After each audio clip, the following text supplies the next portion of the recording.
मधुबन का पुलिस कितना ताकतवर है कि हमारे बीच जनप्रतिनिधि लोगों को धमका करके कि अगर कल दिखे एक एक मुखिया को यहाँ के पुलिस वाले ने धमकाया है, एक एक सरपंच को धमकाया है, एक एक जनप्रतिनिधि को धमकाया है कि अगर तुम इस विरोध प्रदर्शन में गए तो तुम्हारा एक भी पैरवी नहीं करेंगे, तुम्हारे ऊपर शराब का केस ठोक देंगे या तुम्ही को जेल में भेज देंगे। तो ये भय है, विश्वास है कि ईमानदारी से फुटेज अगर इन्होंने दे दिया तो दूध का दूध पानी का पानी हो जाएगा और सस्पेंड उसको होना ही पड़ेगा। अंत में इसी गेट पर मैं पेट्रोल पटा के आत्मदाह करूंगा, जिसका जिम्मेदार स्वयं प्रशासन होंगे। और जनता कितना मजबूर है आज के दिन में कि जो उसका पैरवी करने वाला व्यक्ति जनप्रतिनिधि होता है वो जो है जा करके थाना में अगर किसी की पैरवी करता है तो आप उसको लात जूता से मारते हैं, उसको बेइज्जत करते हैं। और हम लोग केवल यही मांग कर रहे हैं कि हम लोग को सीसीटीवी का फुटेज उपलब्ध करा दीजिए, सबसे पहला काम ये करिए।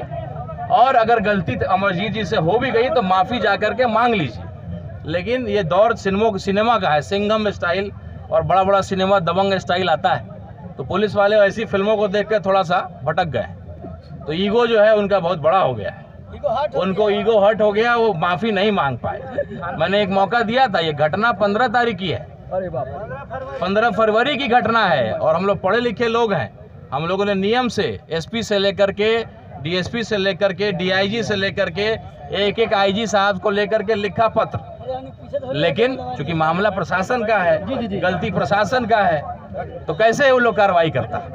तो अंत में हम लोग को ये फैसला लेना पड़ा कि हम लोग लास्ट में आकर के जो धरना प्रदर्शन किया है और पढ़े लिखे लोगों का परिचय देना चाहते हैं। अभी भी कोई अगर पुलिस वाले को अपना गाड़ी निकालना हो तो जा सकता है, हम लोग बता सकते हैं, कोई इमरजेंसी हो। लेकिन हम लोग यही चाहते हैं कि सीसीटीवी का फुटेज उपलब्ध करा दीजिए। आप अगर सही हैं या धनंजय जी अगर गलत है तो दूध का दूध और पानी का पानी हो जाएगा।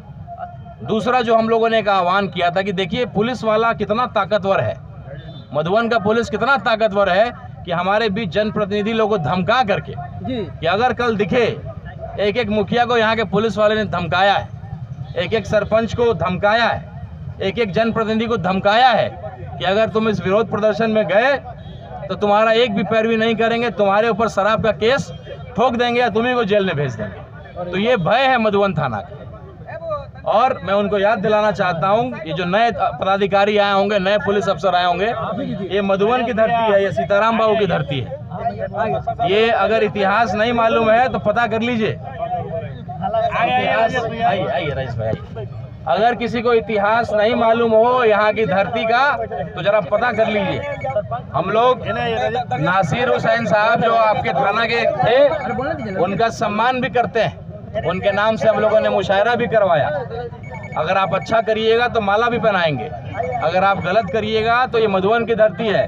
ठीक है, कुछ जनप्रतिनिधि हमारे डरपोक हो गए हैं, चापलूस हो गए हैं, और जो जनता आरोप लगाती है कि कहीं ना कहीं वो जो है थाना से इतना डरते हैं कि भाई कमज़ोर लोग ये कहते हैं कि भाई थाना वाले को तो कुछ पैसा देना ही पड़ता है, कुछ ले दे के सल्टा लीजिए। तो ये भाषा हमारे जनप्रतिनिधियों का हो गया है, ये बड़ा चिंता का विषय है। मैं मधुबन की क्रांतिकारी धरती के हर नौजवान को आह्वान करता हूं कि आप आगे आइए और ऐसे जनप्रतिनिधि जो डरपोक हैं, जो थाना से डरते हैं, थाना की चापलूसी करते हैं, उनको आप लोग सबक सिखाइए, उनको हटाइए। जो कहता हो कि थाना वाले को कुछ ले दे के सल्टा लीजिए, ऐसे जनप्रतिनिधियों का बहिष्कार करिए। और लड़ने वाले लोग जो लड़ते हैं आपके लिए, आपकी समस्याओं के लिए, उनसे बात करिए।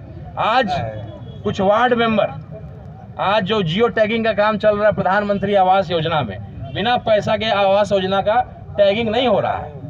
तो कहीं ना कहीं जनप्रतिनिधि इतना कमजोर हो गया है कि जनता को घूस देना पड़ता है। किसी का घर तोड़ दिया गया, अभी मालूम चला मुझे, नोटिस आया नहीं और बिल्कुल 2 दिन के अंदर गरीबों का घर तोड़ दिया गया। तो कोई लड़ने वाला नहीं है, क्योंकि आपने कमजोर जनप्रतिनिधि को चुना है। आने वाला जो चुनाव होगा, मुखिया का चुनाव होगा, विधायक का चुनाव होगा, सांसद का चुनाव होगा, आप ऐसे आदमी को चुनिएगा जो आपके लिए लड़ सके, आपकी बातों को रख सके। और कुछ लोग ऐसे हैं कहते हैं कि भाई धनंजय यादव है, उसके पीछे यादव का टाइटल लगा हुआ है। अच्छा, वो यादव समाज से है, आरजेडी से है, हम लोग क्यों जाएं? उनको मैं पहले दिन से कह रहा हूं कि धनंजय यादव जी के पीछे कौन सी जाति का टाइटल लगा है उसको मत देखिए, वो किस पार्टी से जुड़े हैं उसको मत देखिए। राणा रंजीत किस पार्टी से जुड़ा उसको मत देखिए, मैं अपने पार्टी का बैनर लेके आया हूँ क्या, मैं काला झंडा लेकर के आया हूँ, विरोध प्रदर्शन लेकर के आया हूँ। और सभी जाति सभी पार्टी के लोगों को मैंने आह्वान किया, और जो यहाँ आज उपस्थित नहीं हुआ है उन सबका जो मैं रजिस्टर में अटेंडेंस लिख रहा हूँ, और जो जनप्रतिनिधि यहाँ डर गए थाना से और नहीं आपकी लड़ाई लड़ने आए, पोस्टर लगा के और उनके दरवाजे तक चूड़ी भेजने का भी हम लोग काम करेंगे। चूड़ी जो गाड़ी में रखा है उसको निकलवा लीजिए, जो गाड़ी में जो चूड़ी रखा हुआ है उसको निकाल के ले आइए, और जरा अपने मुखिया को फोन लगाइए, अपने सरपंच को फोन लगाइए जो यहाँ उपस्थित नहीं है, उसको कहिए कि आप भी दलाली करते हैं क्या थाना के, काहे नहीं उपस्थित है आप भी डरते हैं क्या थाना से, क्यों यहाँ उपस्थित नहीं है? लेकिन आप लोग कहने से पहले दरवाजा बंद है। इनको मालूम है ना, गलत लोग तो अपनी गलती को छिपाएंगे।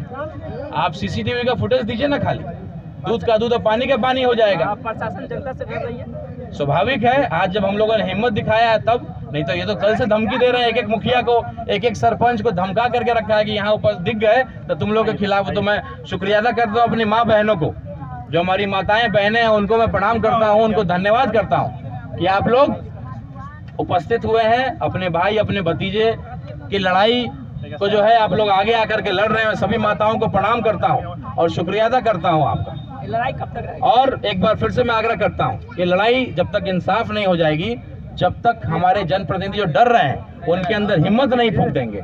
जनता जो घबराती है थाना से बात करने में, थाना में अकेले जाने में, हमारे डीएसपी साहब इससे पहले थे सुबोध जी, बहुत ईमानदार डीएसपी थे, एक ऐसे डीएसपी थे जिनके पास पैरवी करने की जरूरत नहीं पड़ती थी, कोई भी आदमी जाता था उसको इंसाफ और बड़ी ईमानदारी से उसका काम किया जाता था। लेकिन आज जो स्थिति है, बिना पैरवी के थाना में एफआईआर नहीं होता है, कोई भी काम करिए गलत केस लगा दिया जाएगा, पैसा लिया जाएगा, धारा हटा दिया जाएगा। अब तो नया नया धारा आ गया, अब हम लोग को समझ में भी नहीं आता है। पहले एक 54B धारा हुआ करता था, जो 54B लगाया ही जाता था केवल इसलिए कि उसको पैसा लेकर के हटाया जा सके। तो ये छिपा हुआ नहीं है, और जनप्रतिनिधियों को फोन लगाना शुरू करिए, जितने भी लोग हैं नजर घुमाइए, आपका मुखिया आया है कि नहीं, आपका सरपंच आया है कि नहीं, आपका वार्ड आया है कि नहीं, और अगर नहीं आया तो फोन लगाइए कि मुखिया जी आप दिख नहीं रहे हैं, चूड़ी आपको भी भेज दिया जाए, नापी बता दीजिए कितना नापी का चूड़ी आपको हटेगा, तो चूड़ी जो है हम लोग आपको भी भेज देंगे। न्याय नहीं मिला आपको तो क्या करेंगे? अंत में इसी गेट पर मैं पेट्रोल पटा के आत्मदाह करूँगा, जिसका जिम्मेदार स्वयं प्रशासन होंगे, वो मधुबन से हो चाहे राज्य से हो चाहे केंद्र तक हो।